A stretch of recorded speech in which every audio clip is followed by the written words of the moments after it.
অনেক জল্পনা কল্পনার পর অবশেষে চ্যাম্পিয়ন্স ট্রফির শিডিউল ঘোষণা করা হয়েছে। সেখানেই দেখা যাচ্ছে ভারতের বিপক্ষে ম্যাচ দিয়ে 20 ফেব্রুয়ারি বাংলাদেশ তাদের মিশন শুরু করবে। ভারত পাকিস্তান ইস্যু নিয়ে নানা অনিশ্চয়তার পর অবশেষে চূড়ান্ত হয়েছে ক্রিকেটের শীর্ষ 8 জাতির elite tournament ICC champions trophy. শেষ পর্যন্ত হাইব্রিড মডেলেই এটা হচ্ছে এবং পাকিস্তান ও আরব আমিরাতে এই টুর্নামেন্ট হচ্ছে। আনুষ্ঠানিকভাবে সূচি ঘোষণা না হলেও চ্যাম্পিয়ন্স ট্রফি কবে শুরু হতে পারে এমন আভাস পাওয়া গেছে।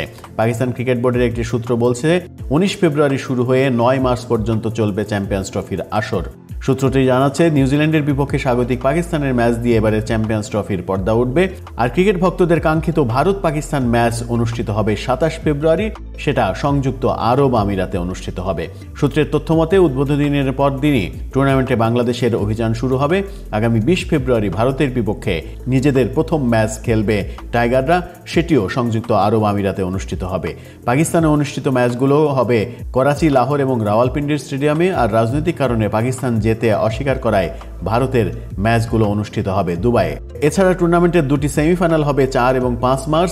এর যে কোনো একটি সেমিফাইনাল অনুষ্ঠিত হবে পাকিস্তানে, অপরটি নিরপেক্ষ ভেন্যুতে। 9 মার্চ অনুষ্ঠিত হবে টুর্নামেন্টের ফাইনাল। এবারের আসরের ফাইনালের জন্য রিজার্ভ ডে রাখা হয়েছে। ভারত যদি ফাইনালে ওঠে তাহলে ফাইনালও হবে নিরপেক্ষ ভেন্যু অর্থাৎ সংযুক্ত আরব আমিরাতের।